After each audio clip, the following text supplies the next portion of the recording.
Hi everyone, thank you for joining today's California Broker Roundtable meeting. Before we start, I would just like to say how proud we are to now offer a ton of amazing free marketing tools to all of our agents through agentmarketing.com. This would not be possible without all of you and your outstanding amount of agent referrals to AJI. As Allison James continues to grow, with agents referring other agents to our brokerage, we will be able to provide more of these free tools. You can also earn a monthly or yearly residual payment simply by referring other agents to work with AJI. If you have between 1 and 3 agents you have referred, you will be paid 10% of the agent's plan fee, and this does include 10% of the transaction fee for Plan C. Once you have referred 4 or more agents, this increases to 15% across the board. There's no heavy lifting involved on your part. All you need to do is contact our National Director of Growth and Development, Jeff Jabora, with the contact information of an agent you would like to refer over to Allison James. Also, I would like to mention that starting on Thursday, August 6th, we will be hosting a weekly online social media mastermind class. This will be no longer than 10 minutes, and I will be showing everyone a new app or tool every week. During the first session, I'm going to be showing everyone a Google Chrome extension, Reportive, which syncs your Gmail contacts and lets you know if they have a LinkedIn account, social media account, and also what their job title is. So make sure that you check out for an upcoming email to register for our first session. Now I'm going to go ahead and hand over the controls to Jeff Green. Good morning, Jeff.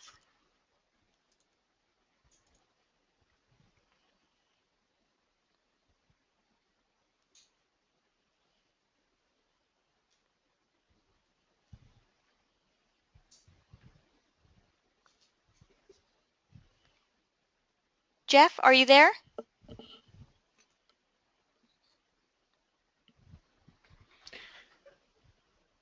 Yeah, Jeff, I don't know if you can hear us, but we can't hear you at this point. It looks as though you might be muted, Jeff.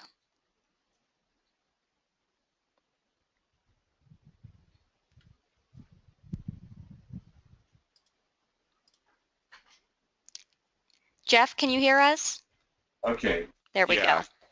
All right. Sorry about that. For some reason, it wouldn't unmute. Okay. Good morning, everyone. And we're going to begin with a brief presentation on how to avoid delays in getting documents and disclosures from the other side of the deal. I'm going to move really quickly on this, but it will be recorded and you'll be able to reference back to what we've talked about. This is just preliminary information before we go into Ken's session that he'll be covering in just a few moments. So, how to avoid delays in getting your documents and disclosures from the other side of a deal. So this is real important. Let's talk about just a couple moments why this matters. First of all, our company has a 48-hour rule. Every executed document needs to be in our system within 48 hours. Now, sometimes you send something over, it doesn't get executed, but we want to try to maintain a close delivery of documents into our system. The other reason is BRE audits. We find that a lot of times we're in the middle of a transaction and we don't get our documents back till the very end. That doesn't look very good on an audit. Another reason that we want to get documents back in quickly is that it's part of our job as brokers in supervising the transaction and supervising the responsibilities of agents. If it's deemed by the BRE that we're not adequately supervising our agents, that results in potential audits and actually possible citations from the BRE. More important than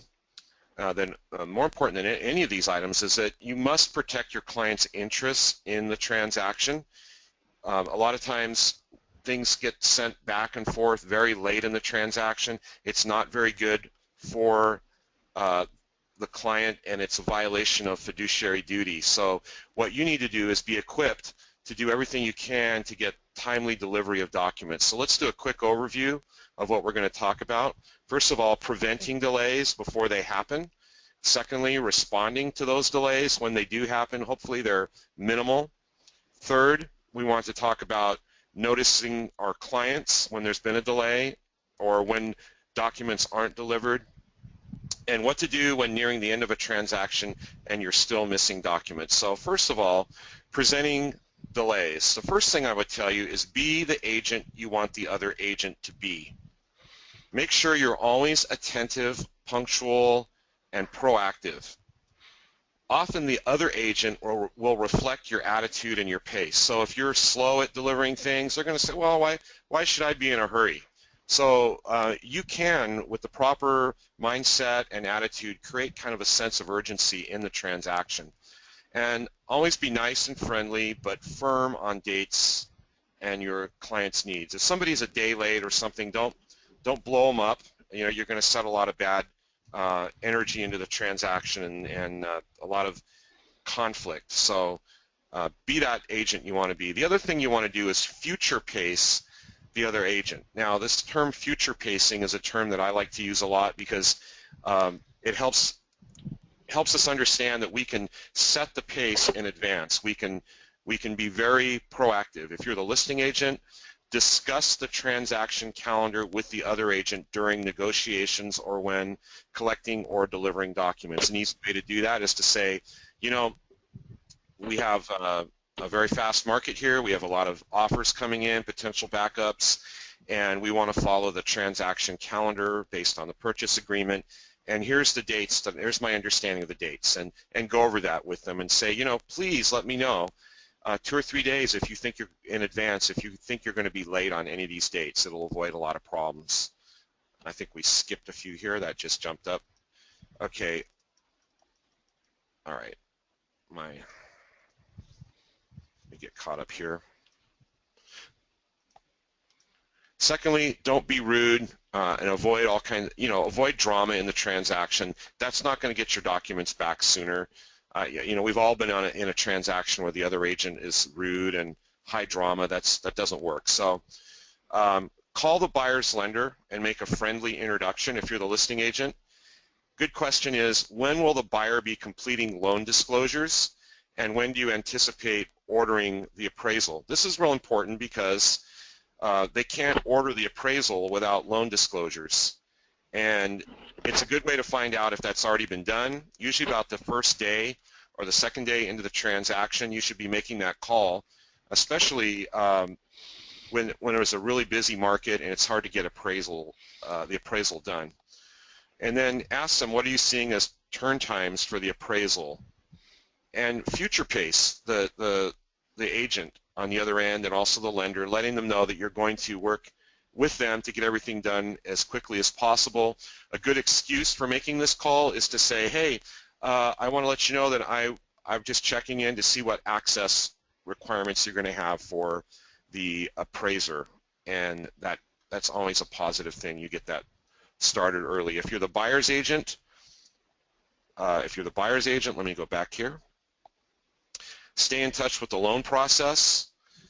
Set calendar reminders in advance of transaction or contingency deadlines.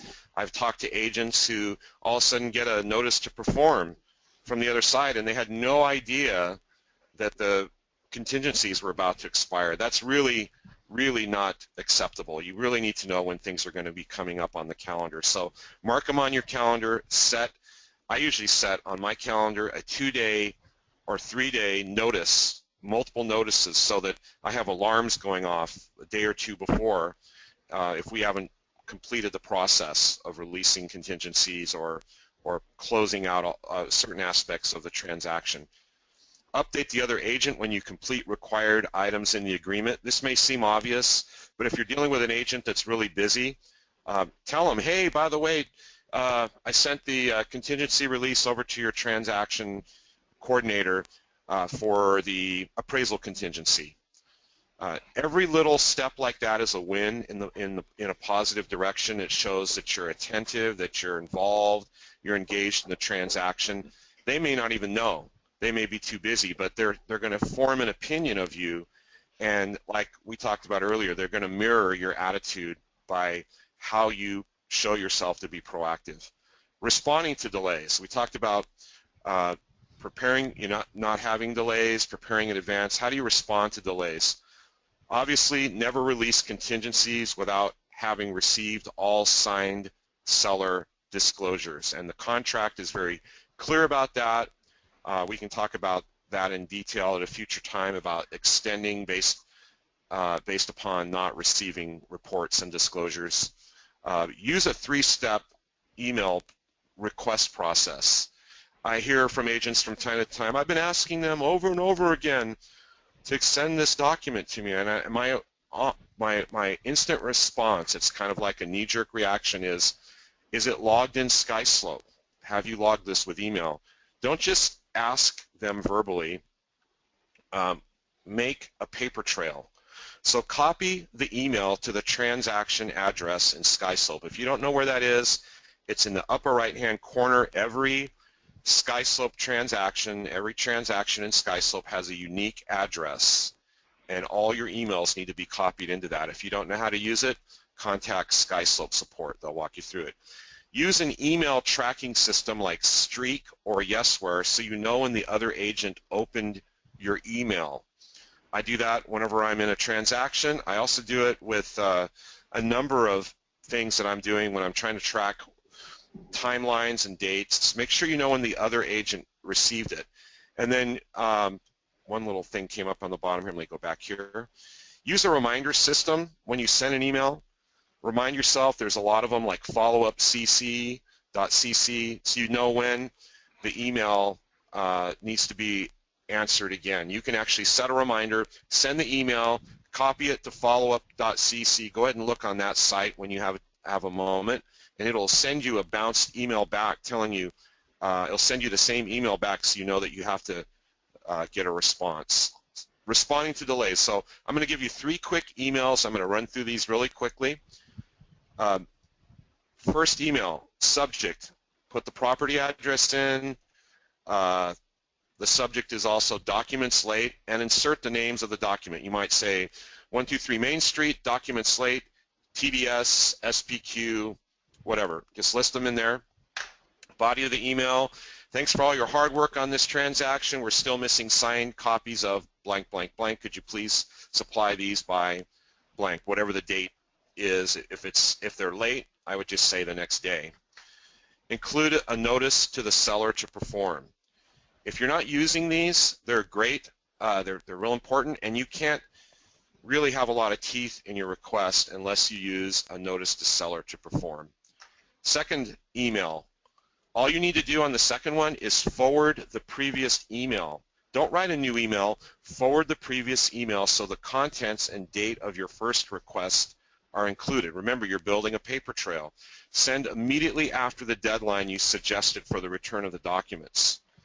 So if you said, I need these back on Thursday, you don't get them. Friday morning, you're forwarding that same email before, and you're putting in the subject line. You'd edit the subject line to say second request. In the body of the email, something like this, very friendly. Let's do everything in our power to avoid delays in closing this transaction. Please send signed copies of, and then insert the name of the document. Third email. Forward the previous email, which includes the first one and the second one, so it has the contents and the date of your first and second request, and email the other agent and copy their broker or manager. I need your help.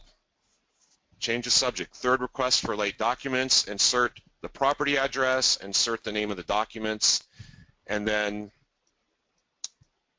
let me fix this here.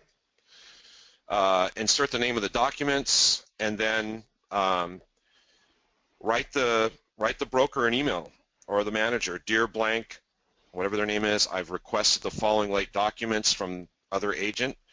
Because she has been unresponsive, I'm requesting your help. Could you ask the other agent to supply the documents by the end of the day? And then optional, you can include the letter seller failure to provide disclosure, and that's something that you're going to want to give to your client. If you haven't seen that letter, it looks like this. It's inside zip forms. So this basically says It's a letter to the buyer explaining to them what you've done. So you want to show your buyer the email trail that you used, and you also want to give them this. This explains some very important aspects of what you did. You provided a notice to perform. You can find this in the sample library, and it's a very, very simple update of what you need to do, what you've been doing, and how you're supplying information. The seller failure to deliver documents explains to the client that the seller did not deliver the documents, explains that the seller is required to provide those documents, that you've issued a notice to perform, and advises the buyer of risks and suggests that they speak to an attorney if they have concerns. If you get to this point where you're not getting final documents near the end of the transaction, you definitely want to talk to your broker and figure out a strategy to collect those documents. So what happens if you get to the end and you don't have your documents? One final trick you can use is email the documents to the escrow officer and copy the other agent with a message, something like, "Dear escrow officer, we are still missing some important documents. If it's okay with blank, the other agent, could these documents be added to the signing packet?" And it's a good trick to use, but it's not something you want to use habitually because you're always late in collecting documents. The escrow officer won't like that. It's something that you should reserve only unless you really are in a tight situation. So, conclusion, work ahead of deadlines, be the better agent, contact your broker in advance of any possible issue with late files. What we don't want to see is your transaction in SkySlope and everything's late and well, they would never give them to me. Well, try to get some help. We'll help you. We'll help you walk through that. Document all your requests for late files by copying emails to SkySlope. And finally, make notes next to problem documents in the comments section in SkySlope.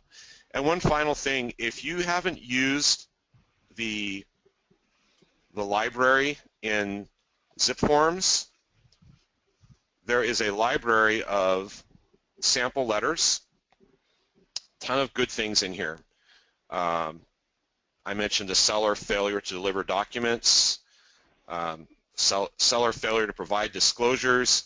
There's a lot of letters you can send, but make sure you read them first because they might indicate that you've taken a certain action, like doing a notice to perform, and if you haven't, don't send that because it'll make you look like you didn't cover all your bases. So that's all I have on that, and I'm going to hand this over to Ken.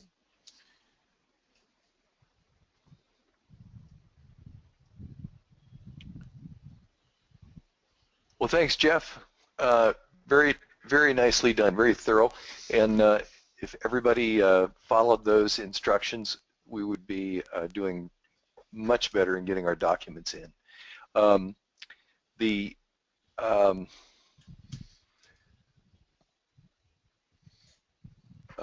It's really a challenge, I know sometimes, but if you'll follow Jeff's suggestions, it'll be a lot easier for you.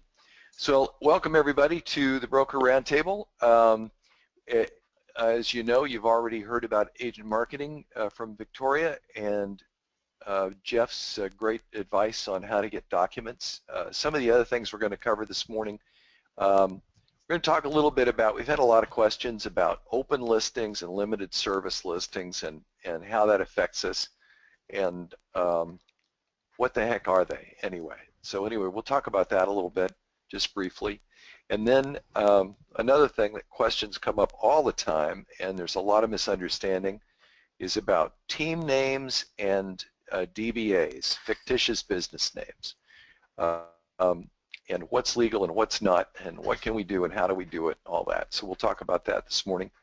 And then we'll have questions and answers, and that's it. So to start off with, limited service brokers. Sometimes you don't even notice it, but in the MLS, you'll see listings. Most of them have full service checked, but not always. And if it's not a full service listing, it's a limited service listing. So what the heck is that? Well, a limited service listing is where the broker typically only provides the MLS advertising for a listing, and nothing else. That's all they do. They don't. The seller usually pays the commission directly to the buyer's broker, not to their broker. And you'd think, well, gee, how can you put a listing in the MLS like that if that's all it is? Well, the only requirements, it's California state law that an MLS has to accept a limited service listing, and the only requirements is that they have to have a listing agreement in writing, they have to have some kind of an agency relationship with the seller, and there has to be some offer of compensation, even though it doesn't come from the broker. And normally it's broker to broker, the compensation that's offered to a buyer, but in this case, they're offering for the seller to pay a commission to the buyer's broker. What services are not provided, you may ask? And if you're not asking, I'll tell you anyway.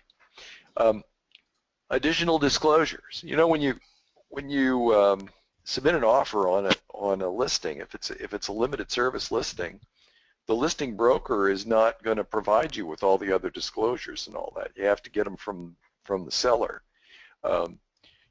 You have to contact him directly. Also, presenting offers. You may be sending the offer directly to the seller. The listing broker doesn't advise the seller on the merit of offers. They don't assist with preparation of counteroffers. They don't assist with negotiations. They don't do any of this stuff. Now, the difference between that and an open listing is something a little bit different.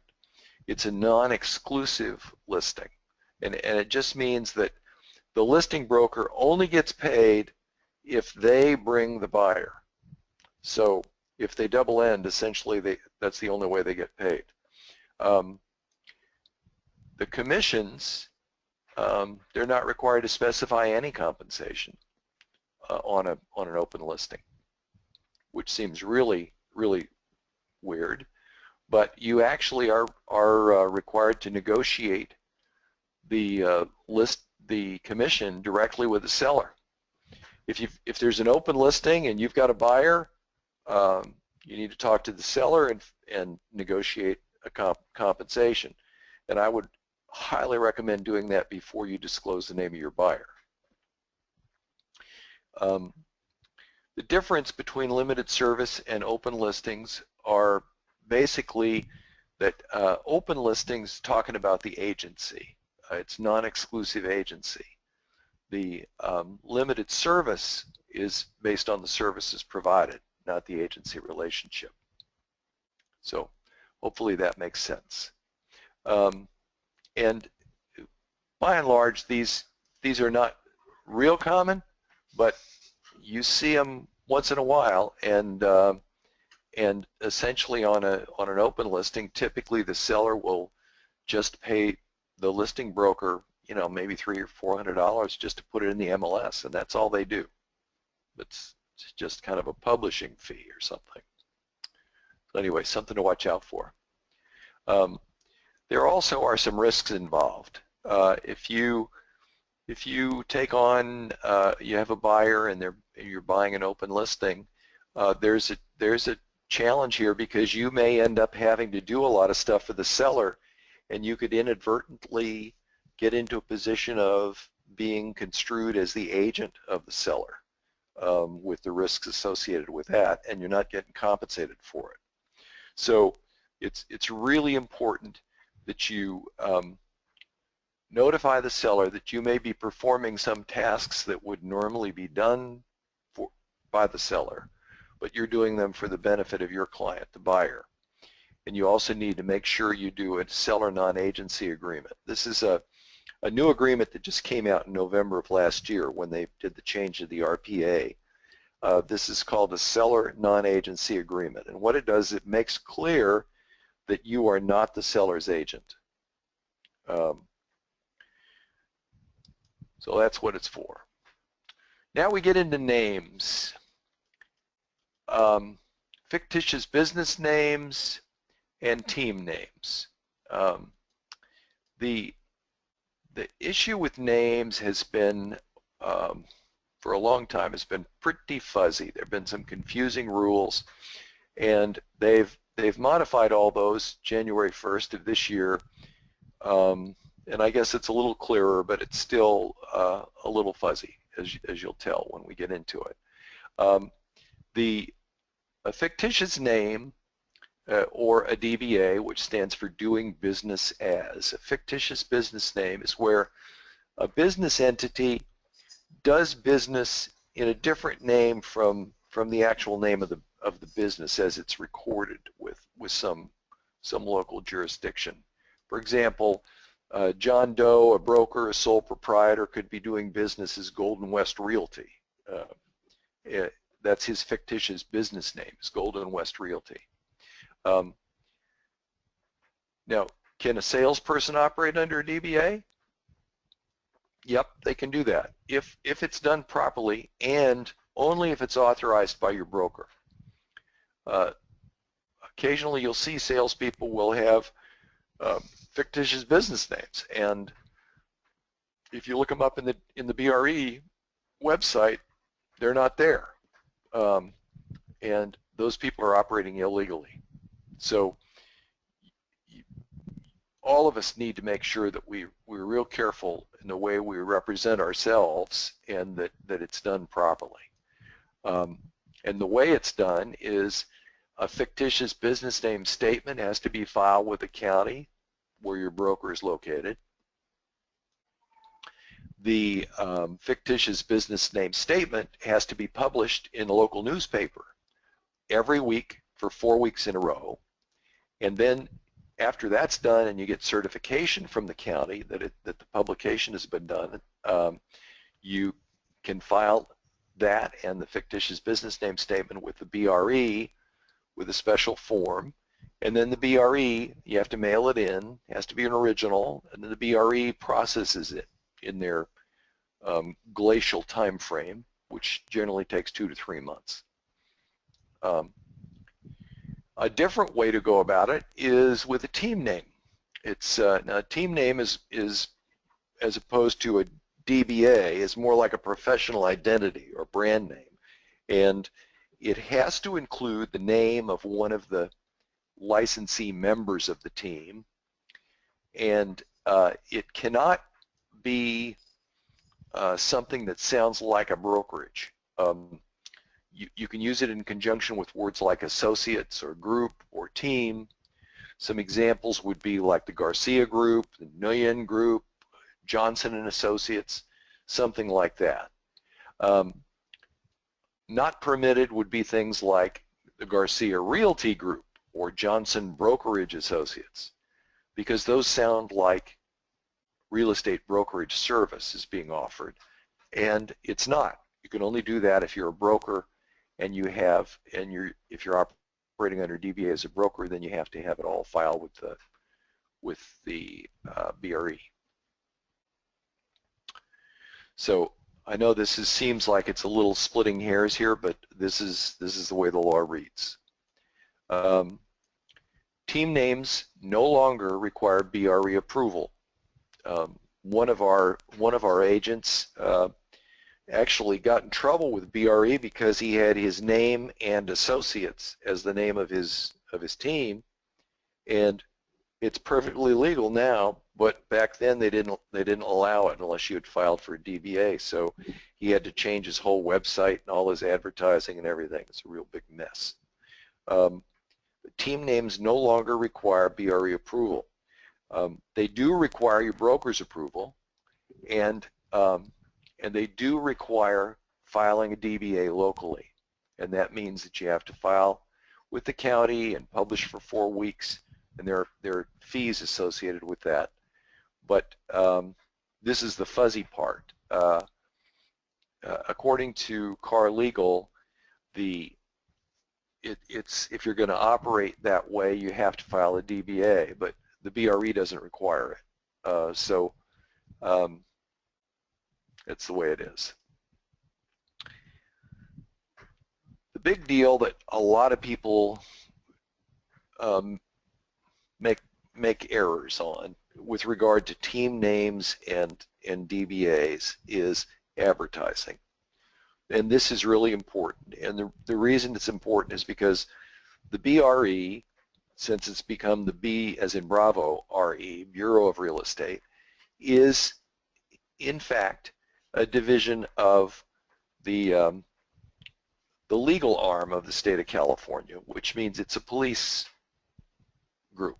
And their function is to find violators and fine them. They don't issue just warnings, they issue fines, citations.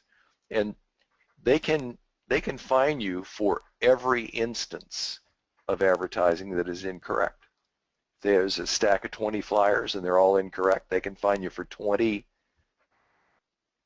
offenses. So this, folks, is really, really important to understand.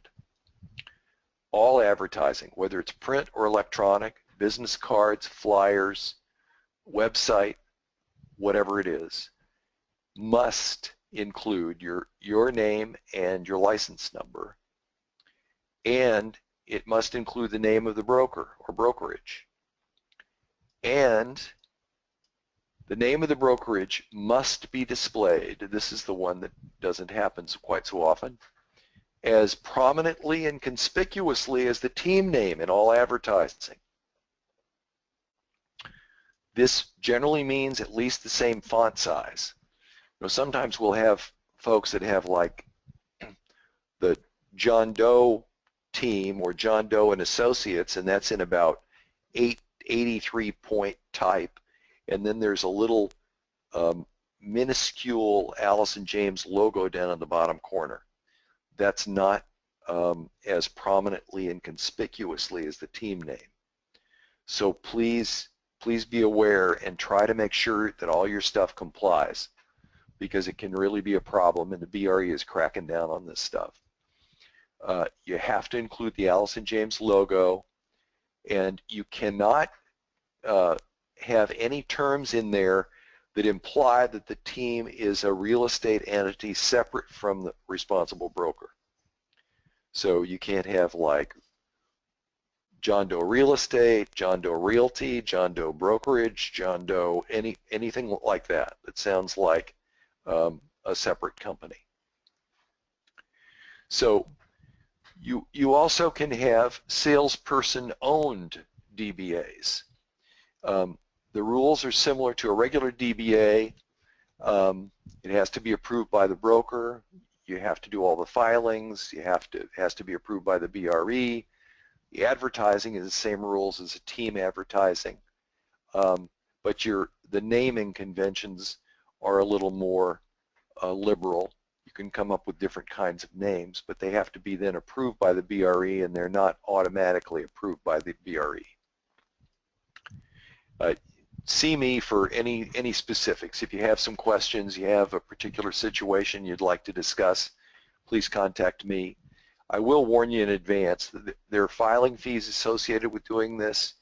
It amounts to about $150 every time you want to do this, because it has to be published and filed and all that, and it takes a long time to get it done, because you have to file it with the county, then it has to go through publishing. That's at least a month. Then sometimes it takes a month for the county to get around to certifying the publishing has been done. Then you send it to the BRE, and it may take another 2 or 3 months for the BRE to process it. So if you're planning on advertising with a team name or a broker, a DBA or something like that, don't plan on doing it right away if you don't already have the DBA filed and have it registered with the BRE. So that's it for team names and DBAs. If you need more information, there's lots of information on car.org in the legal section, Q&As. If you look up team names or DBAs or fictitious business names, you'll find it in there. Also, as we say every month when we do these roundtable discussions, please remember faqs.allisonjames.info. All you have to do is enter that URL into your browser, and you will find a wealth of information. I've had people say, well, I don't have a login for that. Well, you don't need one. All you need to do is just click on it, and away you go. If you don't find the answer there, please fill in your question so we can make sure we get it answered and filled in there. And then give me or Jeff a call and or an email, and we'll be happy to get you the answer that you need. We're just trying to make sure that we have as much time as we can to respond to everyone's needs and help out with challenges with transactions and things. And if we can eliminate having to answer the same question over and over and over again by having this FAQ site, that's what it's there for. So if you could try there first, we really appreciate it. Does anybody have any questions? Do you have any questions entered there, Victoria? We do have a few questions, but I would like to share my screen. We have Shelley on with us, so I'm going to introduce Great. her, and then we can take any questions. Okay. All right, so I'll go ahead and switch this over right now.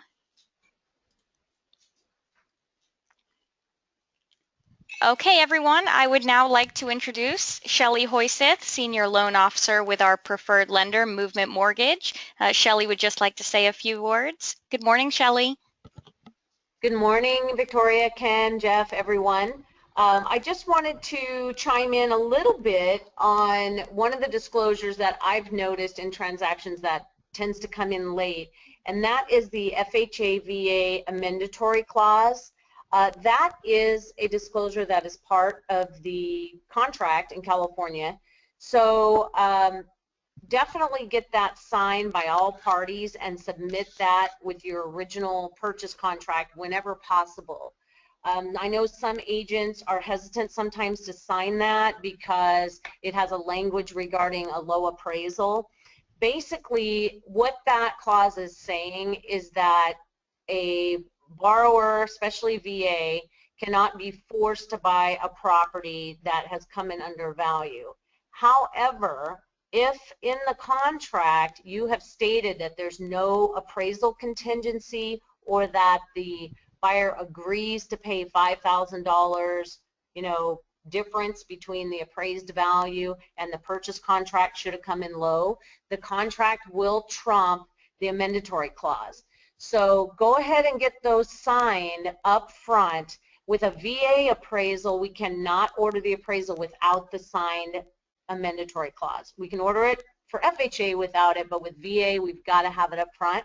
So that's just my 2 bits, kind of piggybacking off of what Jeff had talked about in getting your disclosures in, is don't pass on the FHA VA amendatory clause. And that's my 2 bits. Perfect. Thank you, Shelley. Okay, thanks very much, Shelley. Okay, we do have a few questions here. The first one, great stuff. Can I get a copy of Jeff's PowerPoint? I couldn't write that fast. Jeff, are you able to send that out or upload it somewhere for the agents to access? Yeah, well, the whole thing will be recorded, and it'll all be on the FAQ site, as well as, I guess, where do you put the recordings of these? The recordings are uploaded onto our blog page and our YouTube account, so I will be sending the recording out to everyone as well. Okay, great. So they'll have it. Yes. Okay, our next question here, what are the guidelines for the names of Facebook business pages? Can I just add one thing about the FAQ site? Can you hear me? Yes. Yeah. Okay. So when we also copy the video on the FAQ site, and we do what's referred to in the podcasting world as show notes. So what you'll find on there, this takes about a week or 2 to get it up there, but you'll find basically a topical list of everything covered with the timestamp of where that is on the YouTube video. So all you got to do is move your slider to the specific time that that topic is covered, and so you don't have to listen to the whole presentation again or try to find it. We'll have that indexed for you to look at, so it'll be really helpful.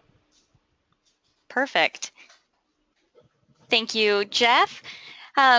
Okay, our next question, what are the guidelines for the names of Facebook business pages?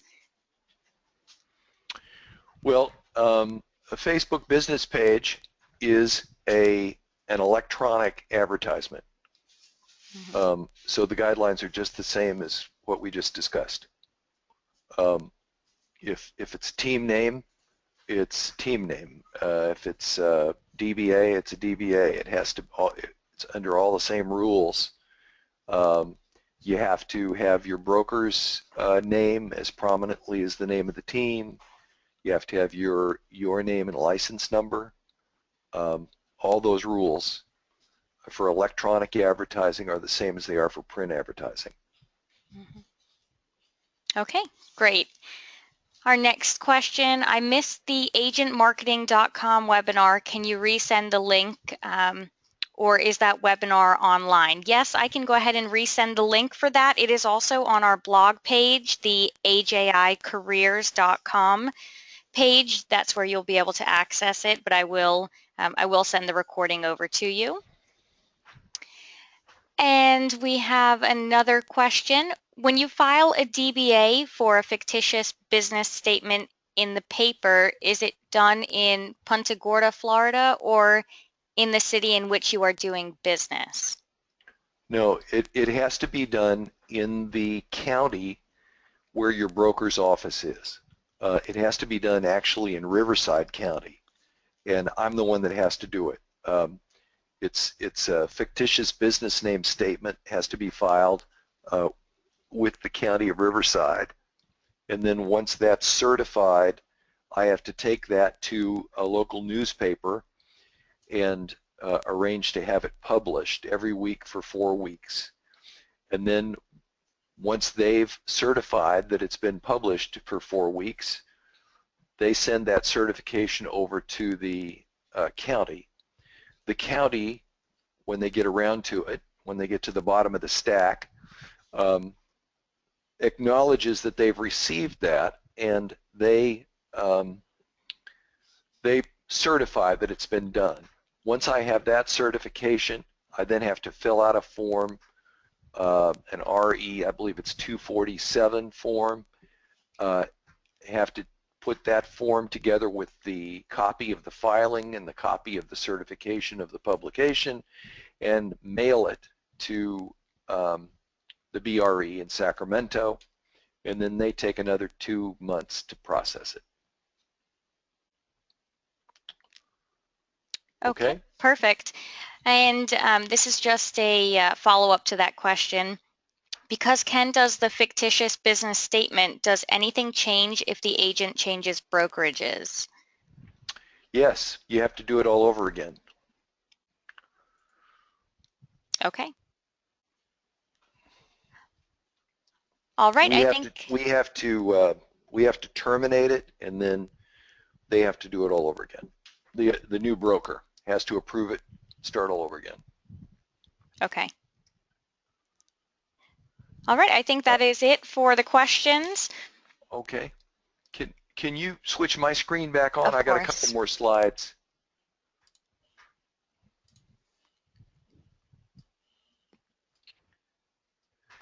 Yeah. For more information, thanks, Victoria. For more information on